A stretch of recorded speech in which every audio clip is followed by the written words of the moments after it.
Kind of like how I am longing the beach right now. Swear to God. Yeah. Yeah. Okay. I've been I wanting to go think swimming so bad. every single time I I have want to go actually seen swimming. you in person I don't got this time for summer, this. you've been like, you know, is the Can we pool go open? swim? You have a pool at your apartment? Oh, there's a pool? Oh, weird. Like, just every single time. Pool? Like, Wait. even if it's Why not don't we have me. our swim trunks on right now? Yeah. It's weird. I don't know. It's like, That's fair. It's also the unofficial end of summer with the we're recording this just past Labor Day. So yeah, it's crazy. I never even got to go it's swimming understandable. once out of the end Yeah. of summer. Um, I don't know. I haven't been to the beach in a while, and my sister was talking about it, like maybe doing like an Outer Banks trip to like North Carolina or something next year. And I was like, that'd be Nice. great and all if I wasn't like planning a wedding next year. Yeah. But we'll see. Yeah. Beach wedding? That sounds expensive. Yeah, probably. Yeah.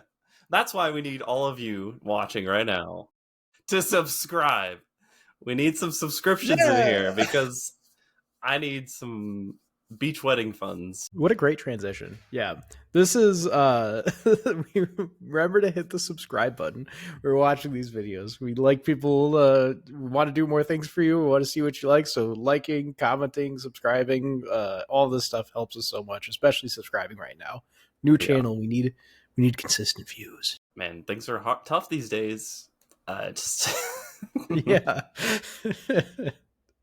Not a lot of people doing YouTube, Yeah. so we're having to make a lot of sacrifices these days too. I mean, making sacrifices for, the health of your financial needs. Not to mention, we also have a topic today about sacrificing some things. It's not sacrificing all of your creatures to, get all your death triggers, but it's more or less trying to maybe optimize your playgroups game experience. So you're saying we're not sacrificing our artifacts and creatures to Dargo? You could be. It just depends. You got to talk. You really got to talk this out with your playgroup, man. Yeah, it's more like the issue of maybe not playing Dargo in the command zone or something.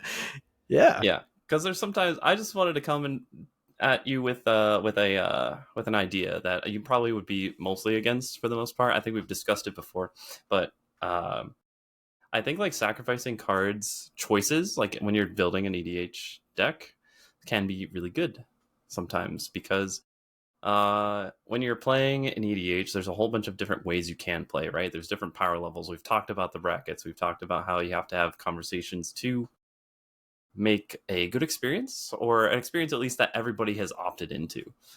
And when you pick cards sometimes that other people deem salty or maybe just really annoying to deal with, or they haven't come prepared to deal with them, then you can kind of end up hurting the vibes a little bit.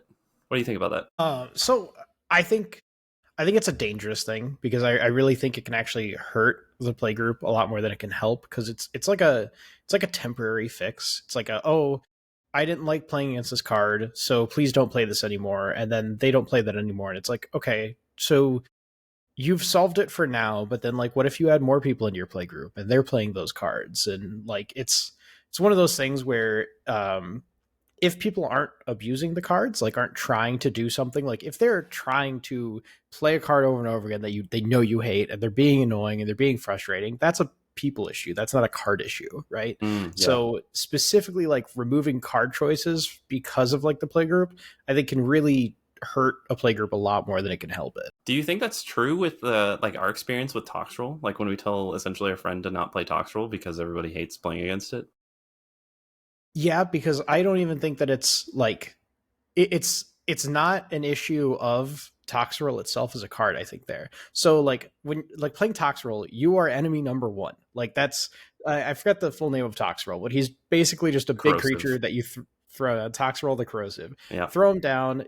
Every upkeep he puts basically a -1/-1 counter on every creature that opponents control. So he just wipes the board like a ton. It's not the best strategy in the world.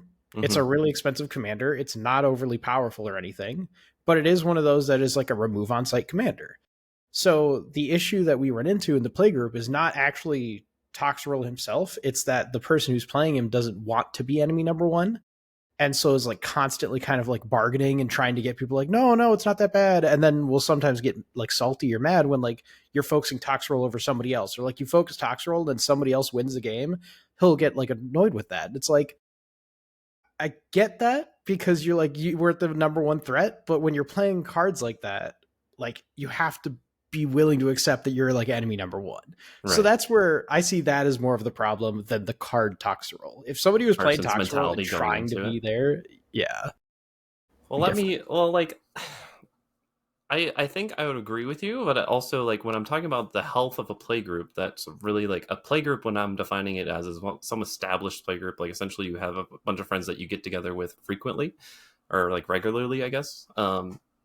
That comes together and plays Magic, and so like when you know as a person you're going to get salty about this, or if you know as a group that your friends that you're playing with don't really like it when you, so it's like a damned if you do, don't damned if you don't kind of card, because it was one of those things where it's either he gets to play it and nobody has fun because all of our creatures are getting wiped, and or he doesn't ever get to play the game because we're constantly just killing tox rolls so that we can play the game. So it was kind of like one of those things, either he's happy or like he's unhappy or we're all unhappy. And at that point, like at what point do you say like, okay, maybe you should just not play this deck or play this as a commander, like, or take this card out of the deck because it just creates really horrible experiences for the most part. Yeah, and that's where like I really think like I don't want to like repeat the point too much too, but I Yeah. do think that that goes into it where it's like it is how you play it. Like if every time we focus down like everyone else at the table focused down Tox Roll and got rid of him, if the person who's playing Tox Roll doesn't get upset about that, is just like trying to like sneak, like trying to get him in there, trying to do cheeky things to like get into play. Like if he's trying to like, if that's his goal is just to get him out there and you know he's going to get removed and he's not unhappy when it's being removed, I think it's a much healthier like game at that point. I don't think people are as unhappy. Like you're turning it into a very much a 3v1 situation where you're trying to remove Tox Roll then. And I think that can actually be fun. Like I think if everyone's playing it with that level head, I think it's can be fun, but it's tough. It's tough to do that with Tox Roll. Like it's not like a magical, like it's not like an easy thing. You could just like flick a switch and then everyone's gonna be happy with it. But I do think that is more of a mindset problem rather than a card problem. Yeah, I would pretty much agree with that for the most part, because I think a lot of this comes down to like this is more of a political conversation, I guess, of a political EDH thing. Um, and I think a lot of that comes down to those pre-game conversations. It's almost like metagaming, I guess. Was that what it would be? I guess, you're not talking about in-game things. This is talking about outside of game things, the mindset going into the game, Yeah. um, and what kind of Yeah, like experience rule zero everybody wants to have. conversation. Yeah, yeah. And so, and I wonder, and like you said, I think like as long as everybody has accepted, they know this is the expectation of this card coming into it, then maybe like it's actually not bad to play it if everybody's signed up for that. But if everybody says like no, they don't want to play against that, then it's one of those situations where you probably should just take it out. Um, Essentially, like we don't really ever play against it because we're all like, no, we don't want to play against it. But I could see the counterpoint of like where we have grown a lot as a playgroup since then. We don't really haven't played against Toxrule in a hot minute because he Sure. actually hasn't played it in a long time. Sure. And I think overall we have kind of like branched out a lot. At least like I've tried at least a couple new strategies, and you've tried a few new strategies. I almost don't think I would be that afraid of going against Toxrule anymore. Would you? No, I don't think I was like, for the most part, I don't think I was ever like super scared of him. Like a lot, there are I some of my guess like decks that I play afraid that is are not just like super really creature one, but the word, but like it would just be annoying to have to deal with, and you're just like, I'd rather not, kind of. you know?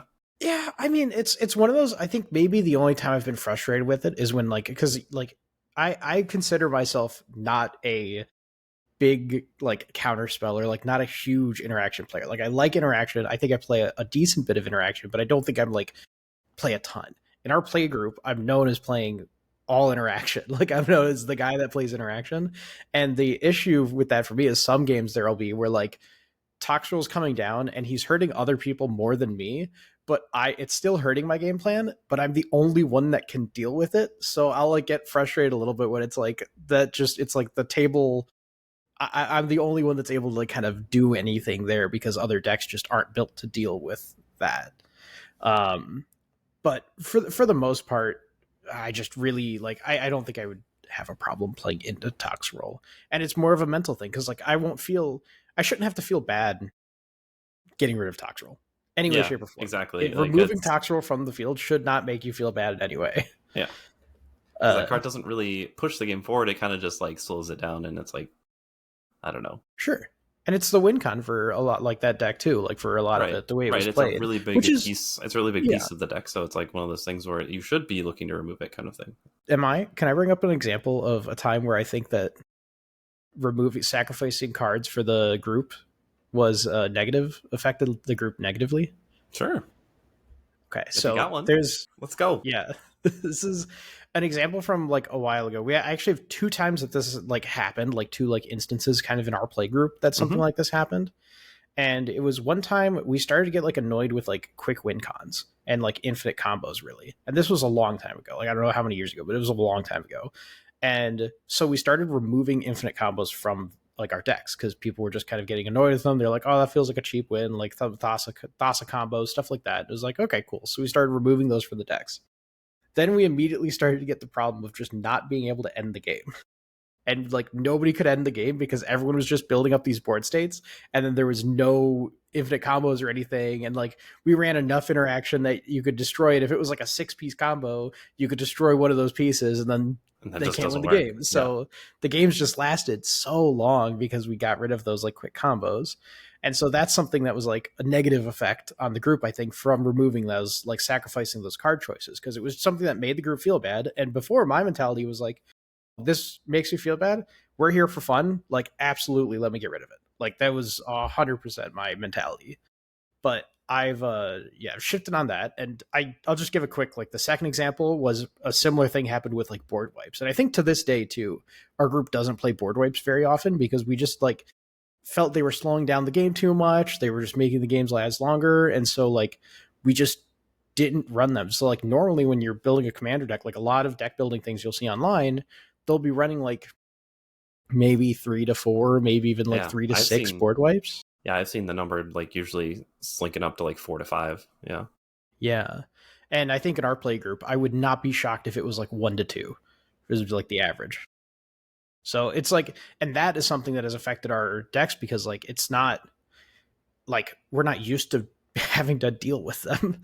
It just makes our play worse because we're not ready to deal with these things because we're not used to them being in the game that we play, which it really only affects things when you play then outside of the playgroup afterwards. But when you create your own little meta, it makes those things feel also like worse when you're going out to play with other people or you have new people join the meta. You could be super frustrated with somebody's deck when they're just playing the game. Like it's the rules is written, they're just playing the game. You're just not used to it because you're not used to playing with those. Yeah, yeah, and I think that actually ties into like some of the things I was thinking about with this topic of like negative effects that sacrificing cards actually does. It's like, yeah, once you go outside of that play group, if you try to like play against some random strangers or go LG at your local game store or whatever, you find some new friends that you didn't know play Magic, and you're like, oh, let's play some time, and then all of a sudden you're not prepared for the like games that you're gonna play against them because you just don't have any decks ready because you built all of your decks to be like specifically in that play group that you were in. Yeah, that could be a pretty big detriment because like um but I think like one of the solutions that I was thinking about that is like having why it's really important to play with a bunch of different decks or build a bunch of different decks, which I know it can be time consuming and like it can be a huge money sink, but I think it's actually worth it to yeah, that's where proxy's coming in. But it's like I think it's really healthy as like a long-term EDH fan. If you really like Commander, you find out you really enjoy it and you do want to play with multiple people, not just necessarily your friend group, or maybe your friend group just can't get together as often as you would like and you want to go branch out. It's like even more important then to have like different decks of varying power levels because yeah, you just don't know what other people are going to be into. And I think having a good range is like really healthy just because you you can always like, oh, are we going to be sweaty and we don't care about like what goes on and just have all these really dirty cards coming down and we don't care. You have decks for that, and then you have on the other hand anything like that can play against precons or something that's not going to like completely blow out the game or pub stomp the table. Yeah, that's true. Having a variety of those is good. And I mean like it's a weird thing too, because like I'm not saying like like don't play in the brackets by like removing that. I just don't want to like I don't know. I feel like it's bad when you start warping your like play, especially when you're actually trying to play like better Magic. If you're trying to learn the game, you're trying to get better at the game, and your group is like trying to do that, I think it can really, really hurt you to start sacrificing those card choices, like taking out cards just for people's feelings, which sounds mean, but I mean, I think it's true. It's like, Yeah. Yeah. I think I'm again, actually, it really does come down to those rule zero conversations again. It's like I feel like a broken record, but like it's just really what it is, because like everybody has a different view of how they should play Magic, and like everybody's got a different play group. Again, like you were saying, I think it's really important to focus on yourself first of all, like the people involved. So it's like you focus on yourself and how you want to play the game, and then you focus on the people around you who you're playing with and how they want to play the game. And I think that, like you were saying, it's not necessarily a card choice is the problem, or sacrificing the card choice, but having a certain mindset and knowing like the players that you're playing with and how they want to play the game. Like that's a really important factor yeah. of it too.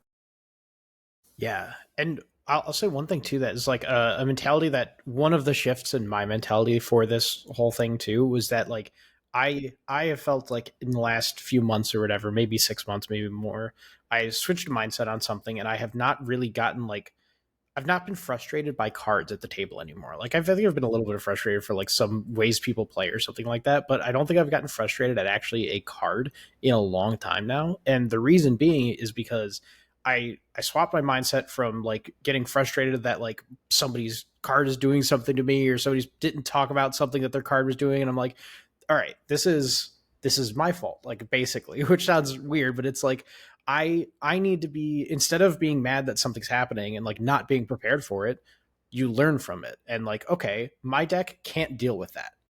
That's not a bad thing that my deck can't deal with that. That's a Right. new problem to solve. Like the whole game is just a bunch of problem solving. And when you have something like that, that's like a card that's frustrating you, it's probably because you can't deal with it.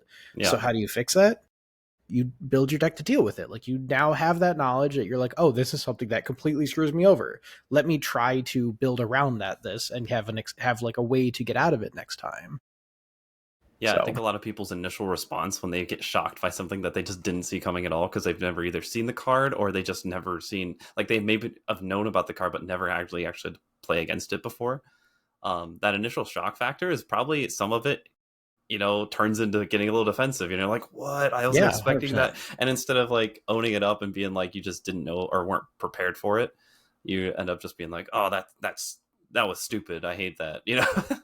Yeah, Completely knocking on it before you even like analyze the situation a little bit. but yeah. And like sometimes too, I think sorry, I was getting off track there.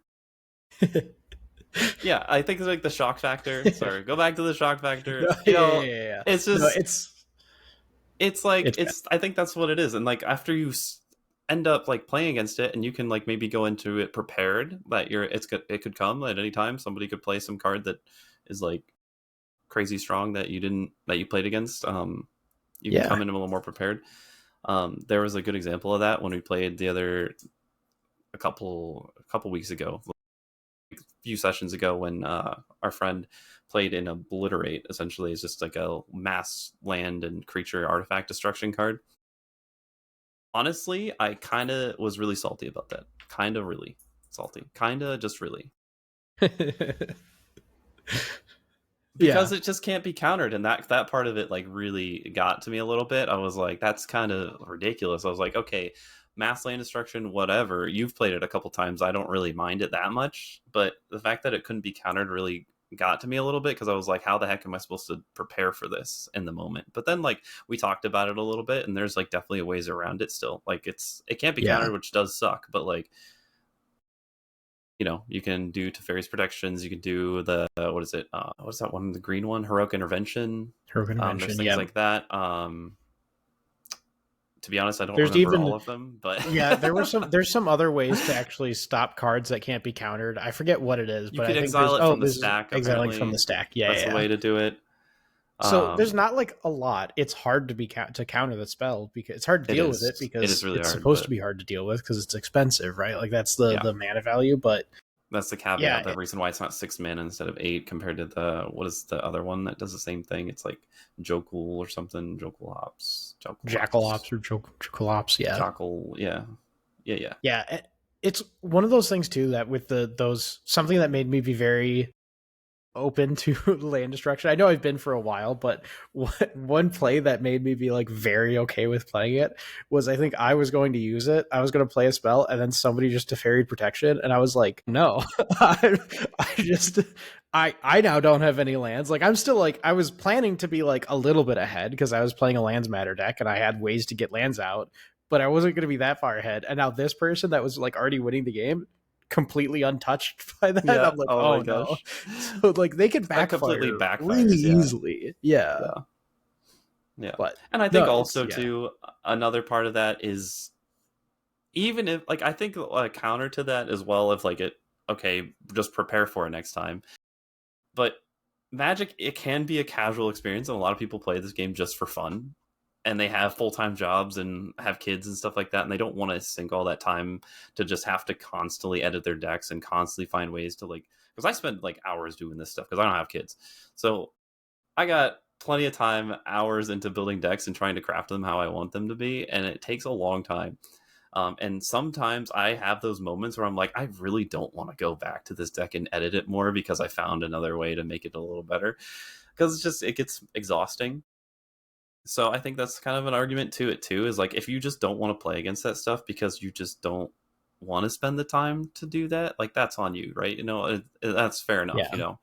But that's also a part of where you can learn to maybe just accept weaknesses of your deck and your strategies where it's like okay I'm just going to lose to this thing and that's whatever, and I've learned to do that with Marin, my like more reanimator deck. I'm just like the puzzle for my opponents to solve is to exile my graveyard when I'm vulnerable, before I start trying to do the combo where I can do stuff at instant speed and protect myself. You need to get the exile of my graveyard when it matters most, when I'm trying to do the protein hole combo or whatever. Um, and if somebody does it, they Tormod's Crypt, they play Endurance, they play, whatever, Soul Guide Lantern, all those other Bajuga Bogs me. I take the loss because I'm just like, it's a weakness of the deck, and if they solved it, then congratulations, they beat me.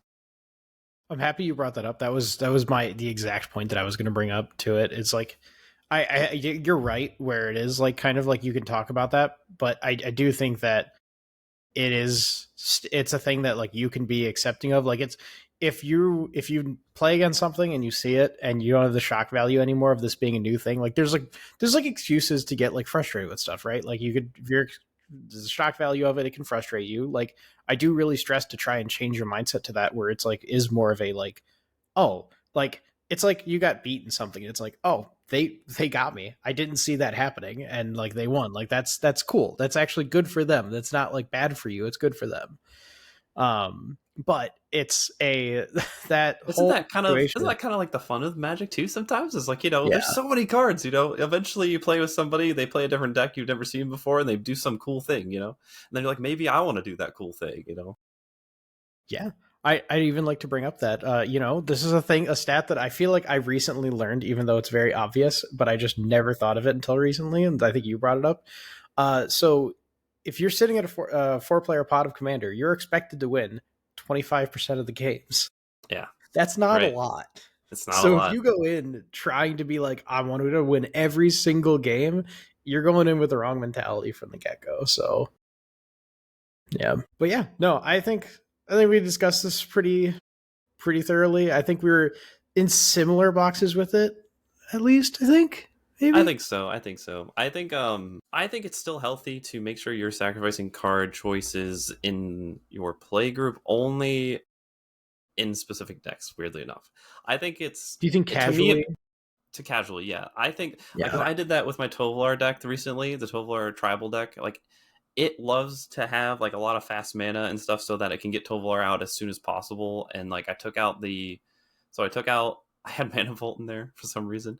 I had uh just like Soul Ring and all that stuff, but I just kind of took it out because I didn't want to. It's supposed to be a just wolf tribal that just turns sideways. Sure. Nothing special about Yeah. it. I didn't have any combos in it. I took out aggravated assault. I took out triumph of the hordes, and it's like these cards make sense in the deck, and they make it so that they can help end the games quicker. But I'm going to sacrifice them because I want to play this deck against other precons.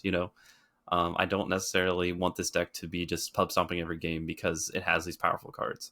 But then on the other hand, it's not my only deck, and I'm willing to pull out other decks where I don't sacrifice card choices because I'm trying to play a more higher power level of games or what have you, or I'm like gonna be like, you want to play stacks, bring it, I got all the interaction I need. Yeah. Yeah, very true. That is a good point. Multiple decks is definitely a very nice thing to have when you're doing this kind of stuff.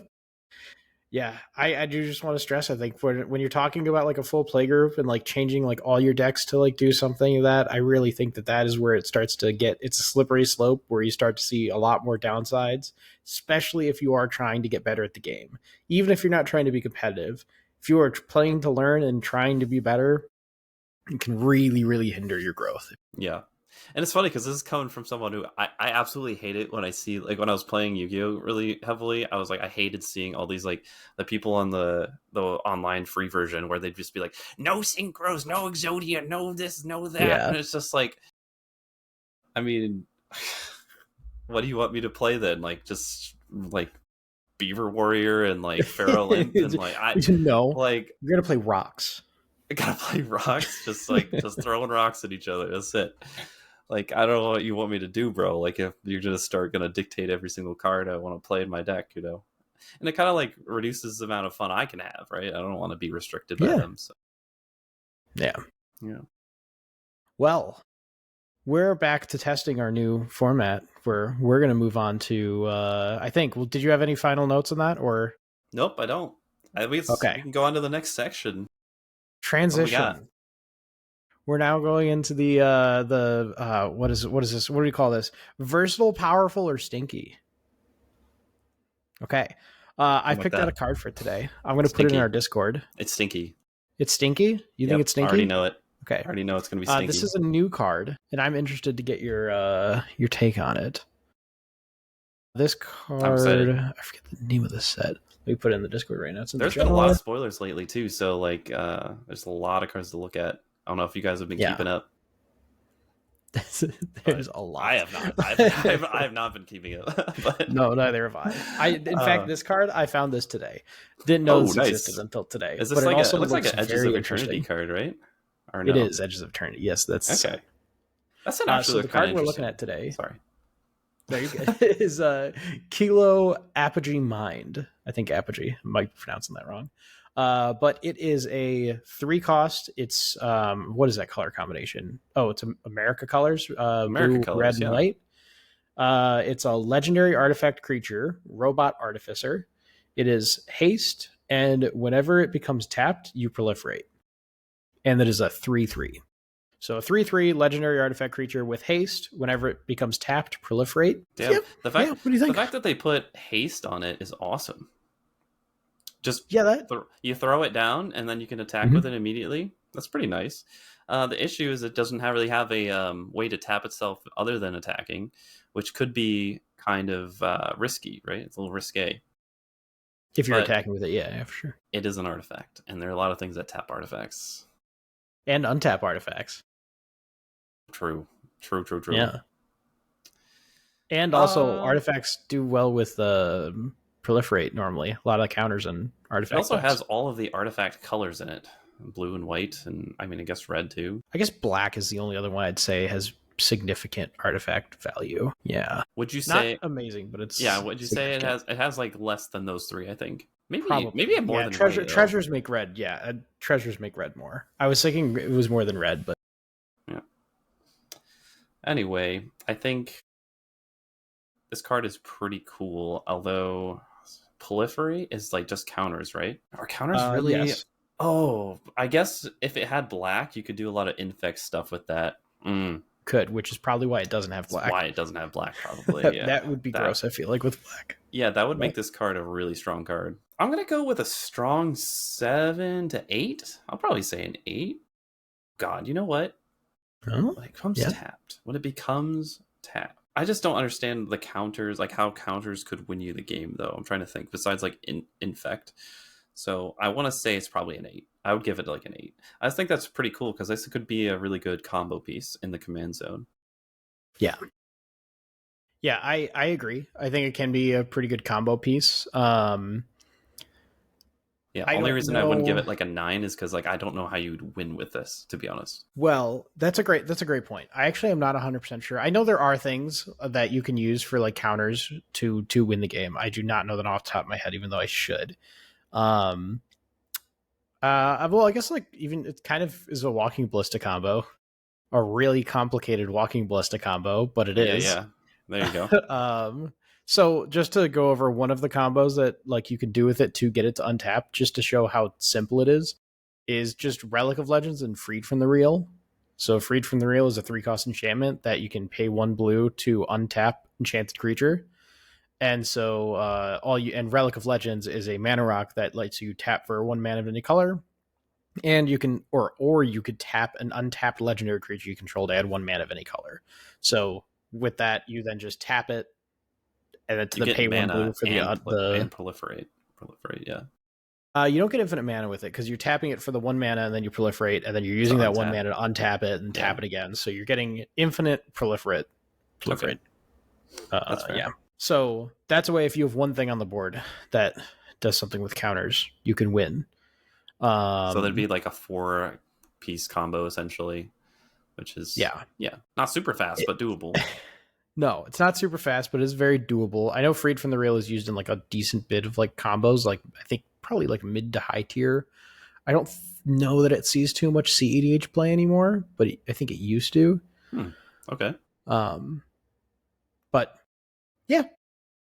So you're thinking about an 8? Is where you got it? I'll probably put it at an 8. Yeah, I think so. I think it's a really good. A little too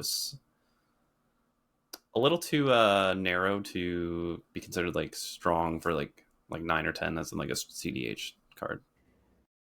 I think I completely agree with you. I might move it down to a 7, simply based on the fact that it doesn't have like I feel like if it had black in its colors, it would be like a 9 out of 10, like 9 out of 10 or a 10 out of 10. Like it would Infect make it. immediately just In makes it fact, dumb. you have the tutors like to get everything else you need. Like it's just makes it really really good. But I think as it is, I think it can definitely be up there. It's just one of those that it is a combo piece. I just feel like the combos might be a little bit too complex because you're doing 2 different things with the combos. You're not playing something to then win the game. You're playing something to allow it to combo and then win the And game. then find a way So to it's win. Yeah. more complex. So I think 7, 8 is probably like where I'd put it. But yeah, that was just a neat card I wanted to share with this one. That one is That fun. is really neat. It's like it honestly the image makes me look it looks like it makes me think of what is it, Portal? Yeah. Yeah, also weirdly the hands look like at least in this art, kind of look like the Elish Norn new arts. So Yeah. interesting. We'll see. Maybe there's more Elish Norn coming soon. Yeah. Who knows? Who knows? That's pretty cool though. I like it. If that kept up with Magic lore. Elish Norn's So dead. anyways, Duh. What are you talking about? yeah. So that's all we have for today. I hope you guys enjoyed. Make sure to like, comment, subscribe. What you guys think? Do you sacrifice card choices frequently in your pods, or do you agree with us? Is it a good thing to keep cards in? Let us know. Yeah. Tell us a story. See what card have you removed? What cards have you sacrificed? Yeah, has it hurt your playgroups at all or anything? Let us know. So that's all we got for today. Etched Companions will sign it out. Bye.